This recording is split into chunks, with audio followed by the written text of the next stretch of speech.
उड़ीसा के भगवान जगन्नाथ हर साल बीमार क्यों पड़ते हैं? सुनिए, क्या आपने कभी सोचा है कि भगवान भी बीमार पड़ सकते हैं? नहीं ना, लेकिन उड़ीसा के पुरी में समुद्र की लहरों के बीच खड़े उस पवित्र मंदिर में हर साल एक ऐसी घटना घटती है जो दिल को छू जाती है। वहाँ के महाप्रभु जगन्नाथ, जो इस पूरे ब्रह्मांड के स्वामी हैं, हर साल अपनी रथ यात्रा से पहले 15 दिनों के लिए बीमार पड़ जाते हैं। जी हाँ, आपने सही सुना, वही जगन्नाथ जी जिनके दर्शन मात्र से भक्तों के सभी कष्ट दूर हो जाते हैं, वे खुद बीमार हो जाते हैं। लेकिन यह कोई साधारण बीमारी नहीं है, यह है उनके असीम प्रेम की कहानी। कथा शुरू करने से पहले आपसे एक विनम्र निवेदन है कि अगर आप भी भगवान जगन्नाथ के सच्चे दिल से मानते हैं तो कमेंट में जय जगन्नाथ जरूर लिखें। शास्त्रों में कहा गया है कि अधूरी छोड़ी गई कथा दुख और पाप का कारण बनती है। तो आइए बिना किसी विलंब के आरंभ करते हैं आज की प्रेरणादायक कथा। जेठ मास के पूर्णिमा का दिन, आकाश में चांद की चांदनी और पुरी में भक्तों का सैलाब। यह दिन है स्नान पूर्णिमा, जब भगवान जगन्नाथ अपने भाई बलभद्र और बहन सुभद्रा के साथ मंदिर से बाहर आते हैं।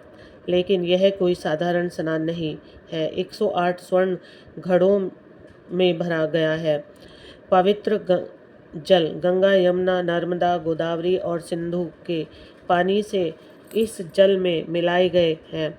अनगिनत सुगंधित फूल, तुलसी के पत्ते और आयुर्वेदिक जड़ी बूटियां। जब यह शीतल जल भगवान के कोमल शरीर पर गिरता है तो लगता है जैसे पूरी प्रकृति उनकी सेवा में लग गई है। हजारों भक्त मंत्रों उच्चार के साथ इस दृश्य को देखते हैं। कहीं किसी की आंखों में आंसू गिर रहे हैं, कहीं कोई भाव विभोर होकर नृत्य कर रहा है। यह स्नान सिर्फ एक अनुष्ठान नहीं बल्कि प्रेम का सागर है जो तरंगित हो रहा है। लेकिन फिर क्या होता है? स्नान के बाद भगवान को ठंड लग जाती है, उन्हें बुखार आ जाता है। हाँ, सच में वे बीमार पड़ जाते हैं। और इसके बाद शुरू होता है वो समय जिसे कहते हैं अनवसर काल। अब मंदिर के कपाट बंद हो जाते हैं। 15 दिनों तक भक्तों को अपने प्रभु के दर्शन नहीं होते। बाहर हजारों भक्त इंतजार करते हैं, दुआएं करते हैं, रोते हैं, प्रार्थना करते हैं। अंदर भगवान आराम कर रहे हैं, बीमारी से उभरने की कोशिश कर रहे हैं। क्या आप जानते हैं इन 15 दिनों में क्या होता है? मंदिर के पुजारी वैद्य बन जाते हैं, भगवान को आयुर्वेदिक काढ़ा दिया जाता है, उन्हें फूलों का रस पिलाया जाता है, शीतल लेप लगाया जाता है, रात को सोने से पहले मीठा दूध अर्पित किया जाता है, बिल्कुल वैसे जैसे घर में कोई बीमार हो तो उसकी सेवा की जाती है। पुरी की हवा में उदासी छा जाती है। वो रसोई जो कभी बंद नहीं होती वो भी बंद हो जाती है। 56 भोग की जगह सिर्फ काढ़ा और फलों का रस। मंदिर में सन्नाटा, बाहर भक्तों की बेचैनी। लेकिन यह सब क्यों होता है? इसके पीछे छुपी है एक ऐसी कहानी जो आपकी आंखों को नम कर देगी। सदियों पहले पुरी में रहते थे माधव दास, एक ऐसे भक्त जिनके लिए जगन्नाथ जी ही सब कुछ थे। वे अकेले थे इस संसार में, ना कोई पत्नी, ना कोई संतान, ना कोई रिश्तेदार, बस एक ही रिश्ता था अपने प्रभु जगन्नाथ से। माधव दास का हर दिन शुरू होता था भगवान के दर्शन से। वे घंटों मंदिर में बैठकर भजन करते, प्रभु से बातें करते, जैसे कोई अपना सखा से करता है। और आश्चर्य की बात यह थी कि भगवान भी उनसे बात करते थे। हाँ, सच में वे उनके साथ खेलते, हंसते, यहाँ तक कि शरारतें भी करते। माधव दास की खुशी का कोई ठिकाना नहीं था। वे कहते थे, मेरे पास तो सब कुछ है, मेरे जगन्नाथ हैं। ना वे मेरी रक्षा करेंगे, मेरी सेवा करेंगे। और सच में भगवान की कृपा से उन्हें कभी किसी चीज़ की कमी नहीं हुई। लेकिन एक दिन सब कुछ बदल गया। माधव दास को अचानक से तेज बुखार आया। दस्त उल्टी शुरू हो गई। बुखार इतना तेज था कि वे बिस्तर से उठ भी नहीं पा रहे थे। दिन रात पसीने से तरबतर रहते, कुछ खाने का मन नहीं करता, पानी भी नहीं पी पाते थे। दिन बीतते गए, माधव दास की हालत बिगड़ती जा रही थी। वे इतने कमज़ोर हो गए कि अपना ख्याल भी नहीं रख पा रहे थे। अकेले पड़े रहते और भगवान को पुकारते रहते, जगन्नाथ, हे प्रभु, कहाँ हो तुम? तुमने कहा था कि मेरी रक्षा करोगे, आज मैं इतना बीमार हूँ, कहाँ हो तुम? लेकिन भगवान का कहीं नाम निशान नहीं। दिन रहा। माधव दास तड़पते रहते। कभी कभी तो वे बेहोश हो जाते। जब होश आता तो फिर भगवान को पुकारते, लेकिन कोई जवाब नहीं मिलता। 15 दिन बीत गए। माधव दास की हालत अब गंभीर हो चुकी थी। वे मृत्यु के करीब पहुंच गए थे। उनकी सांसें तेज चल रही थी। हाथ पैर ठंडे पड़ चुके थे। लगता था कि अब वे बच नहीं सकते। 16वें दिन सुबह जब माधव दास की आंख खुली तो उन्होंने देखा कि उनके पास एक नौजवान बैठा है। सुंदर मुखमंडल, तेजस्वी आंखें और चेहरे पर करुणा की अनंत छाया। वह नौजवान माधव दास का माथा सहला रहा था। कौन हो तुम? माधव दास ने कमजोर आवाज में पूछा। मैं तुम्हारी सेवा करने आया हूँ, उस नौजवान ने मुस्कुराते हुए कहा। और फिर शुरू हुई वह सेवा जिसे देखकर देवता भी शर्मा जाए। उस नौजवान ने माधव दास को पानी पिलाया, उनके गंदे कपड़े बदले, उनके शरीर को साफ किया, उन्हें दवा दी, रात दिन उनके पास बैठकर उनकी देखभाल की। धीरे धीरे माधव दास की तबीयत सुधरने लगी, बुखार कम होने लगा, वे थोड़ा खाने पीने लगे। उस नौजवान की सेवा इतनी निस्वार्थ थी कि माधव दास हैरान रह गए। तुम कौन हो भाई? तुम मेरी इतनी सेवा क्यों कर रहे हो? मैं तो तुम्हें जानता भी नहीं, नौजवान ने सिर्फ मुस्कुरा कर कहा। सेवा करने के लिए क्या जानना जरूरी है? तुम बीमार हो, मैं स्वस्थ हूँ, बस यही काफ़ी है। जब माधव दास पूरी तरह स्वस्थ हो गए तो उस नौजवान ने कहा, माधव अब मैं जा रहा हूँ। नहीं, तुम कहीं नहीं जा सकोगे। तुमने मेरी इतनी सेवा की है, मैं तुम्हें कैसे जाने दूँ? मुझे जाना होगा माधव, लेकिन तुम परेशान मत हो, मैं हमेशा तुम्हारे साथ हूँ। और यह कहकर वो नौजवान अदृश्य हो गया। माधव दास हैरान रह गए। यह क्या हुआ? वो कौन था? उसी रात माधव दास के सपने में भगवान जगन्नाथ आए।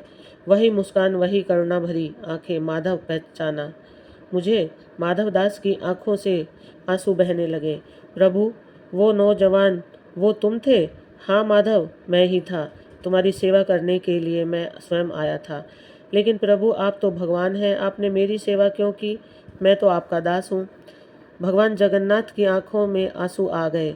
माधव, जब मेरा भक्त कष्ट में होता है तो मुझसे रहा नहीं जाता। तुम्हारी पीड़ा मैं सह नहीं सकता था, इसलिए मैं आया था। लेकिन तुम अगर आप चाहते हो तो मेरा रोग तुरंत ठीक कर सकते थे। आपको मेरी सेवा करने की क्या ज़रूरत थी? भगवान ने गहरी सांस ली। माधव, प्रारब्ध के फल को भोगना पड़ता है। मैं चाहता तो तुम्हारा रोग मिटा सकता था, लेकिन फिर तुम्हें यह कष्ट किसी और जन्म में भोगना पड़ता। और मैं नहीं चाहता कि मेरा भक्त एक जन्म भी कष्ट उठाए। तो प्रभु, इसलिए मैंने तुम्हारे कष्ट को बांटा। तुम्हारी सेवा करके मैंने तुम्हारे प्रारब्ध को हल्का किया। लेकिन फिर भी तुम्हारी बीमारी के 15 दिन बाकी हैं। माधव दास रो पड़े। प्रभु, मैं उन 15 दिनों को भी सह लूँगा। आपने इतना किया है मेरे लिए। नहीं माधव, मैं नहीं चाहता कि तुम एक दिन भी और कष्ट सहो। तुम्हारी बाकी बीमारी मैं अपने ऊपर ले लेता हूँ। नहीं प्रभु, यह कैसे हो सकता है? आप भगवान हैं। माधव, प्रेम के आगे भगवान होना या इंसान होना कुछ मायने नहीं रखता। तुम मेरे प्रिय हो, तुम्हारा कष्ट मैं सह नहीं सकता। और भगवान जगन्नाथ ने माधव दास की बाकी 15 दिन की बीमारी अपने ऊपर ले ली। उसी दिन से यह परंपरा शुरू हुई। हर साल जेठ पूर्णिमा को जब भगवान का स्नान होता है तो वे बीमार पड़ जाते हैं।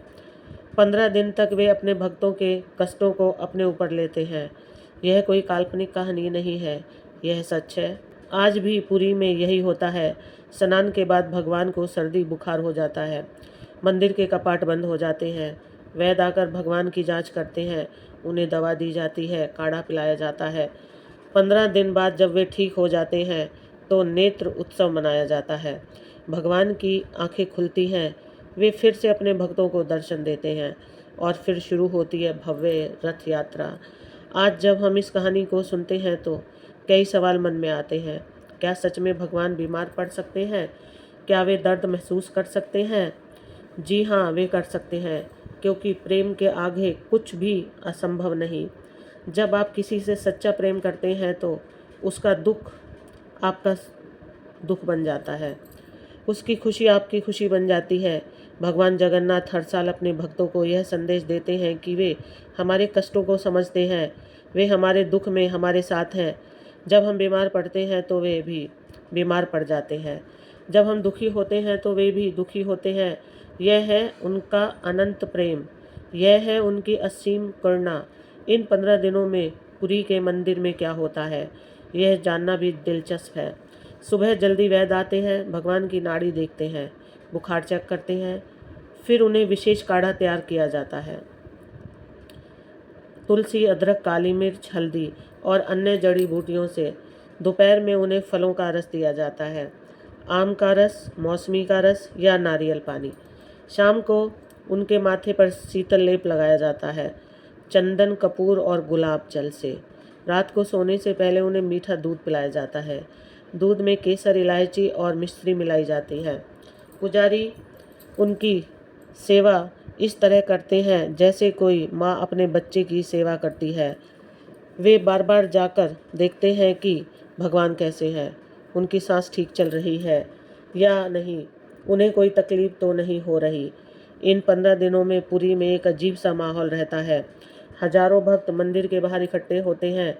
वे रोते हैं, प्रार्थना करते हैं, मंत्र जाप करते हैं। कुछ लोग व्रत रखते हैं, कुछ लोग दान पुण्य करते हैं। हे जगन्नाथ, जल्दी ठीक हो जाइए। प्रभु, हमारी गलती माफ़ कर दीजिए। भगवान, आप हमारे कष्ट अपने ऊपर ले रहे हैं। यह दृश्य देखकर आंखों में आंसू आ जाते हैं। भक्तों का प्रेम, उनकी चिंता, उनकी बेचैनी, सब कुछ सच्चा लगता है। कुछ भक्त तो मंदिर के बाहर ही सो जाते हैं। वे कहते हैं, जब तक हमारे प्रभु ठीक नहीं हो जाते, हम घर कैसे जा सकते हैं। 15 दिन बाद जब भगवान जगन्नाथ स्वस्थ हो जाते हैं तो पूरे पुरी में खुशी का माहौल छा जाता है। इस दिन को नेत्र उत्सव कहते हैं, क्योंकि भगवान की आंखें फिर से भक्तों के लिए खुल जाती हैं। मंदिर के कपाट खुलते हैं, भगवान के नए कपड़े पहनाए जाते हैं, उन्हें फूलों से सजाया जाता है और फिर भक्तों को उनके दर्शन होते हैं। उस समय का दृश्य अवर्णनीय है। हजारों लोग एक साथ चिल्लाते हैं, जय जगन्नाथ। आंसू बहते हैं, लोग खुशी से नाचते हैं, ढोल गाड़े बजते हैं। देखो, हमारे प्रभु ठीक हो गए। 15 दिन बाद उनके दर्शन हुए, कितने सुंदर लग रहे हैं। और फिर अगले दिन शुरू होती है भव्य रथ यात्रा। भगवान अपने भाई बहन के साथ रथ पर सवार होकर निकलते हैं अपनी मौसी के घर जाने के लिए। आज के ज़माने में भी यह परंपरा बिल्कुल वैसे ही निभाई जाती है जैसे सदियों से निभाई जा रही है। आधुनिक डॉक्टर भी आते हैं भगवान को देखने। वे कहते हैं कि वास्तव में मूर्ति के तापमान में बदलाव होता है, उनके चेहरे पर थकान दिखाई देती है। यह कैसे संभव है? विज्ञान के पास इसका कोई जवाब नहीं, लेकिन श्रद्धा और विश्वास के पास जवाब है, प्रेम के पास जवाब है। भगवान जगन्नाथ का यह अनुष्ठान हमें सिखाता है कि सच्चा प्रेम स्वार्थ रहित होता है। जब आप किसी से सच्चा प्रेम करते हैं तो आप उसके लिए कुछ भी कर सकते हैं, यहाँ तक कि अपना सुख चैन भी त्याग सकते हैं। इस कहानी का सबसे बड़ा संदेश यह है कि भगवान हमसे कितना प्रेम करते हैं। जब हम दुख में होते हैं तो वे भी दुखी होते हैं, जब हम बीमार पड़ते हैं तो वे भी हमारे साथ कष्ट सहते हैं। यह कहानी हमें यह सिखाती है कि सेवा का मतलब क्या होता है। माधव दास की सेवा करके भगवान ने दिखाया कि सच्ची सेवा निस्वार्थ होती है, उसमें कोई उपेक्षा नहीं होती। और सबसे बड़ी बात यह है कि यह कहानी हमें बताती है कि हमारे कष्ट व्यर्थ नहीं जाते। भगवान हमारे हर दुख को देखते हैं, समझते हैं और उसे अपने ऊपर ले लेते हैं। आज जब हम अपने जीवन में कष्ट आते देखते हैं तो हमें याद रखना चाहिए कि हमारे जगन्नाथ जी हमारे साथ हैं। वे हमारे दुख में हमारे साथ दुखी होते हैं, हमारी पीड़ा को अपने ऊपर लेते हैं। हर साल जब वे बीमार पड़ते हैं तो वे हमें याद दिलाते हैं कि वे हमारे कष्टों को भूले नहीं हैं। वे आज भी उसी तरह हमारी चिंता करते हैं जैसे माधव दास की करते थे। यह है जगन्नाथ जी का प्रेम, यह है उनकी करुणा, यह है उनका वह वादा जो वे आज तक निभा रहे हैं। जब भी आप कष्ट में हो, दुखी हो, परेशान हो तो याद रखिए कि पुरी में बैठे आपके जगन्नाथ जी आपकी चिंता कर रहे हैं। वे आपके दुख को अपने ऊपर लेने के लिए तैयार हैं। जैसे उन्होंने माधव दास के लिए अपना स्वर्गीय सुख त्याग दिया था, वैसे ही वे आपके लिए भी कुछ भी करने को तैयार है। बस आपकी श्रद्धा सच्ची होनी चाहिए, आपका प्रेम निस्वार्थ होना चाहिए। आज भी जब स्नान पूर्णिमा का दिन आता है तो पुरी में एक अजीब सा रहस्य घटित होता है। वैज्ञानिक इसे समझने की कोशिश करते हैं, लेकिन श्रद्धा इससे कहीं ऊपर की चीज है। भगवान जगन्नाथ की मूर्ति में वास्तव में तापमान का बदलाव होता है। जो लोग उन्हें छूते हैं वे मानते हैं कि उनका शरीर गर्म हो जाता है, जैसे बुखार में होता है। उनके चेहरे का रंग भी बदल जाता है, आंखें थक जाती हैं। यह कैसे संभव है? एक पत्थर की मूर्ति में यह लक्षण कैसे आ सकते हैं? पुजारियों का कहना है कि यह भगवान की लीला है। वे सच में अपने भक्त के कष्ट अपने ऊपर लेते हैं। उनका शरीर इसलिए गर्म होता है क्योंकि वे हजारों लोगों की पीड़ा को सह रहे होते हैं। हर साल इन 15 दिनों में एक खास बात होती है। जो भक्त मंदिर के बाहर प्रार्थना करते हैं उनकी मनोकामनाएं पूरी हो जाती हैं। कैंसर के मरीज ठीक हो जाते हैं। बांझ औरतों को संतान प्राप्त होती है। परीक्षा में फेल होने वाले बच्चे पास हो जाते हैं। एक भक्त बताता है कि मेरी माँ को कैंसर था। डॉक्टरों ने जवाब दे दिया। इस साल अनवसर काल में मैं रोज मंदिर के बाहर बैठकर रोता था। मैं कहता था, प्रभु आज मेरी माँ का दुख अपने ऊपर ले लीजिए। 15 दिन बाद जब भगवान ठीक हुए तो मेरी माँ भी ठीक हो गई। एक और भक्त कहता है, मेरा बेटा 5 साल से बोल नहीं पा रहा था। मैंने अनवसर काल में व्रत रखा, भगवान से कहा कि वे मेरे बेटे की तकलीफ अपने ऊपर ले लें। नेत्र उत्सव के दिन जब मंदिर के कपाट खुले तो मेरे बेटे ने पहली बार जय जगन्नाथ कहा। यह सिर्फ कहानियाँ नहीं हैं, यह वास्तविक अनुभव है उन लोगों के जिन्होंने भगवान जगन्नाथ की करुणा को महसूस किया है। इन 15 दिनों में पुरी का माहौल ही बदल जाता है। यहाँ के स्थानीय लोग बताते हैं कि हवा में एक अजीब सी शांति छा जाती है। समुद्र की लहरें भी धीमी हो जाती हैं। पुरी के पुराने निवासी बताते हैं कि माधव दास की आत्मा आज भी वहाँ भटकती है। वे कहते हैं कि अनवसर काल के दिनों में एक बुजुर्ग व्यक्ति मंदिर के आसपास दिखाई देता है।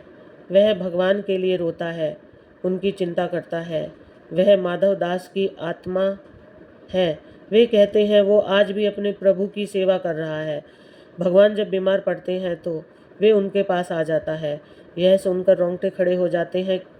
प्रेम इतना गहरा हो सकता है कि मृत्यु के बाद भी वह समाप्त ना हो। एक पुजारी बताता है, मैंने कई बार देखा है, रात के समय जब हम भगवान की सेवा करते हैं तो लगता है जैसे कोई और भी वहाँ है, कोई और भी भगवान का माथा सहला रहा है।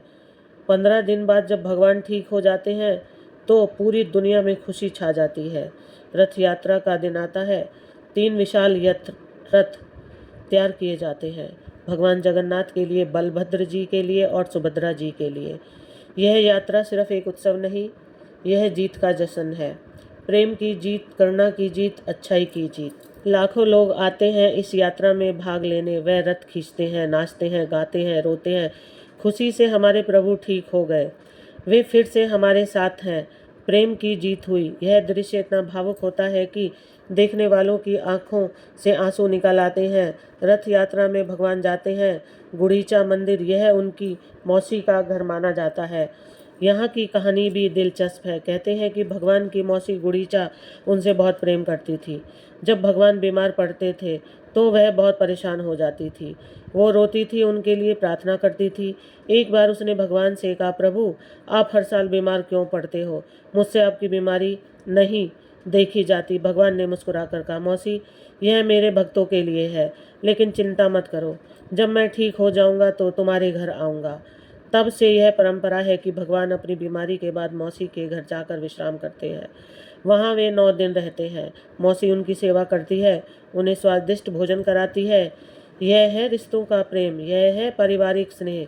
भगवान भी हमारी तरह रिश्ते नाते निभाते हैं। 9 दिन बाद भगवान वापस अपने मूल मंदिर लौटते हैं। इस यात्रा को बाहोड़ा यात्रा कहते हैं। यह यात्रा भी उतनी ही भावुक होती है। भक्त कहते हैं, प्रभु अब घर वापस जा रहे हैं। वे अपने भक्तों के पास वापस आ रहे हैं। लेकिन इस यात्रा में एक दुख भी होता है। भगवान फिर से 1 साल बाद बीमार पड़ेंगे। फिर से 15 दिन का इंतजार होगा। अगला साल भी यही होगा। भक्त सोचते हैं कि प्रभु फिर से हमारे दुख अपने ऊपर लेंगे। यह चक्र निरंतर चलता रहता है। हर साल बिना रुके, बिना थके पुरी के मंदिर का महाप्रसाद दुनिया भर में प्रसिद्ध है, लेकिन अनवसर काल में यह प्रसाद नहीं बनता। क्यों? पुजारी बताते हैं, जब भगवान बीमार होते हैं तो वे भोजन नहीं कर सकते, इसलिए रसोई बंद हो जाती है। लेकिन 16वें दिन जब भगवान ठीक हो जाते हैं तो पहला प्रसाद बनता है पना का। यह एक खास पेय होता है। दही, गुड़, केला और नारियल से बना इस प्रसाद की खासियत यह है कि यह तुरंत ठीक कर देता है। जो भक्त इसे पीते हैं उनकी सभी बीमारियां दूर हो जाती हैं। यह वही प्रसाद है जो भगवान अपनी बीमारी के बाद खाते हैं। पुजारी कहते हैं, इसमें वह शक्ति है जो सभी रोगों को हरा देती है। यह परंपरा सिर्फ धार्मिक नहीं, यह एक सामाजिक आंदोलन है।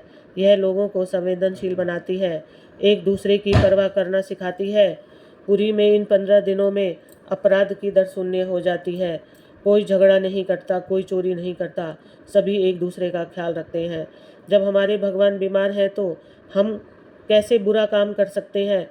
लोग कहते हैं, यह है धर्म की असली शक्ति, यह लोगों को अच्छा इंसान बनाता है। भगवान जगन्नाथ का यह अनुष्ठान हमें सिखाता है कि प्रेम में त्याग होता है, प्रेम में कष्ट सहना पड़ता है, प्रेम में अपनी खुशी दूसरों की खुशी के लिए कुर्बान करनी पड़ती है। लेकिन यह कष्ट कोई बोझ नहीं है, यह खुशी है, यह संतुष्टि है, यह वह अनुभव है जो जीवन को सार्थक बना देता है। प्रिय साथियों, इस कथा के बारे में आपके विचारों का हमें बेसब्री से इंतजार रहेगा। अगर यह कथा आपके लिए प्रेरणादायक साबित हुई तो कृपया इसे लाइक करें और इसे अपने प्रियजनों के साथ साझा करें। साथ ही कमेंट बॉक्स में जय श्री कृष्ण लिखकर अपनी भक्ति व्यक्त करें। इस वीडियो को पूरा देखने के लिए आपका दिल से आभार। जय जगन्नाथ। राधे राधे। जय श्री कृष्ण।